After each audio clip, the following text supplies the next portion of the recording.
kapangyarihan! Ang kapangyarihan ng Illumina! Ngayon, katapusan mo na. Dragon ng buwan, ipakita sa ating kalaban ang ating mga kapangyarihan. Dalhin natin siya sa kanyang kamatayan! Patraidor ka rin pag lumaban, Francisco. Pero balang araw, may magtatraidor din sa'yo. Dinggin mo ang aking utos! Parusahan ang buong sangkatauhan! Romana, tulong! Wala na si Romana. Oras na para harapin ko muli si Inigo. Handa na akong labanan. Kahit sino sa inyo. Makasama ko lang si Romana. Huwag ka na magsayang ng buhay at lakas. Dahil patay na si Romana. Pinatay ko na siya. Ano na tayo? Bukas na ang libro ng Illumina. At patay na rin si Ate Elena. Pero nariyan pa si Romana. At may pag-asa pa siyang gumising. Kahit anong mangyari, lalaban tayo. Patay na si Romana? Oo. Pinatay ko na siya para wala na akong kaagaw sa'yo. Baka nakakalimutan mo. May usapan tayo! Oo, may usapan tayo. Pero bakit? Sumunod ka ba sa usapan natin na mamahalin mo ako kapalit ng buhay ni Romana? Pero minahal mo ba ako? Hindi, di ba? Ano gagawin mo? Sasaktan mo ako? May ibabalik ba nun ang buhay mo? Hindi ako naniniwala sa'yo! Sinasabi mo lang yan. Imposibleng patay si Romana. Heto, sakyan mo ang dragon. Ihahatid ka niya kay Romana nang makita mo ang bangkay ng pinakamamahal mo.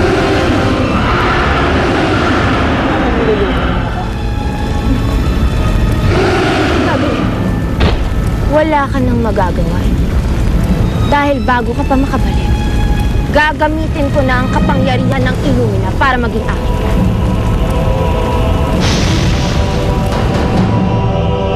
Si Romana lang ang mahal ko. At siya lang ang babaeng mamahalin ko. At walang kapangyarihan dito sa mundo ang makakabago na. Tignan natin. Matapos mo magpaalam sa pinakamamahal mong si Romana, gagamitin ko na ang aklat ng Illumina para maging akin ka.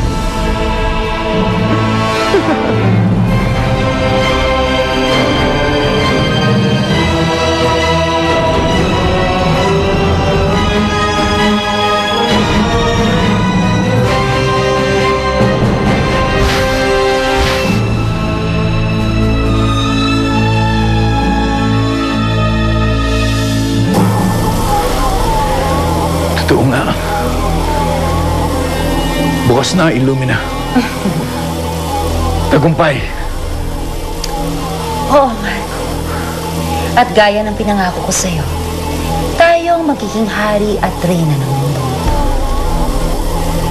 Sinimulan ko na ang panggugulo. Hindi magtatagal, mapupuno na sila ng tao. At kapag nalaman nila na tayo na ang may hawak ng kapangyarihan ng dahilan ng lahat ng gulong ito, yuyuko sila lahat sa atin. Anong pinagsasabi mo, Elvira? Nahihibang ka na ba? Hindi para sa'yo ang Illumina. Wala kang karapatang hawakan yan. Tanging si Crisanta ang maaaring humawak niya. Francisco, ako ang nagpakahirap para makuha ang Illumina at ang Luminos. Kaya kung may karapat-dapat na makinabang sa kapangyarihan nito, ako lang yun. Wala nang iba. Hindi maaari. Hindi ako papayag. Ang Illumina ay para sa lahat ng itim na sorcerer. Hindi ito para sa iyo. Kaya, huwag mo kong susuwayin, Elvira.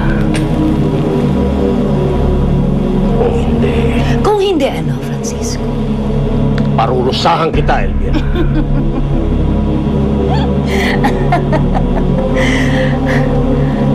Parurusahan mo. Alam mo, Francisco, ang may kapangyarihan, ang nagpaparusa, hindi ang pinaparusahan.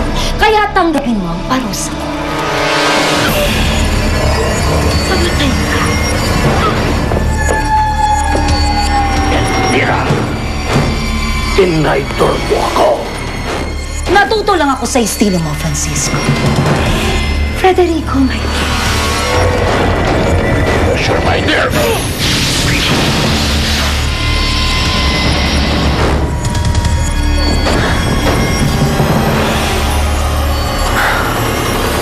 Ngayon, wala na si Francisco. Wala nang pinuno ang mga itim na sorcerer at sorcera. Tayo, Federico. Tayo na ang mamuno sa mga itim na sorcerer at sorcerer. Tayo na ang mamuno sa buong mundo. Kaya mo, titipon ko sila.